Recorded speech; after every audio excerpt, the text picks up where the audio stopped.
ರಾಜ್ಯದಲ್ಲಿ ಹಗೆತನದ ರಾಜಕಾರಣ ಮತ್ತೆ ಪ್ರಾರಂಭ ಆಗಿದೆ. ಇವತ್ತೇನು ಶ್ರೇಯಸ್ ಸುಹಾಸ್ ಬಲಿಯಾಗಿದ್ದಾರೆ.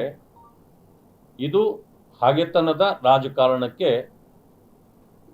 ಆದ ಬಲಿ ಅಂತೇಳಿ ಈಗಾಗಲೇ ಇಡೀ ರಾಜ್ಯದ ಜನ ಮಾತಾಡ್ತಕ್ಕಂಥ ಸಂದರ್ಭದಲ್ಲಿ ನಾನು ಆ ವಿಡಿಯೋ ಕೂಡ ನೋಡಿದೆ. 1 ತಿಂಗಳಿಂದ ಪೊಲೀಸ್ನವರು ಬಂದು ಅವ್ರ ಮನೆಯಿಂದ ಹೊರಡುವಾಗ ಅವರ ವಾಹನವನ್ನು ನೋಡಿ ಯಾವುದೇ ನಿಮ್ಮ ಶಸ್ತ್ರಾಸ್ತ್ರ ಇಟ್ಕೋಬಾರ್ದು ಅಂತೇಳಿ ಹೇಳಿದ್ದಾರೆ. ಅದು ಸರಿ, ಅದನ್ನು ನಾನು ತಪ್ಪು ಅಂತ ಹೇಳೋದಿಲ್ಲ. ಎರಡನೇ ವಿಷಯ ಅವ್ರಿಗೆ ಹೇಳಿರೋದೇನವರು, ನಿಮಗೆ ಥ್ರೆಟ್ ಇದೆ ಅಂತಂದ ಮೇಲೆ ನೀವ್ಯಾಕೆ ಅವ್ರಿಗೆ ರಕ್ಷಣೆ ಕೊಟ್ಟಿಲ್ಲ?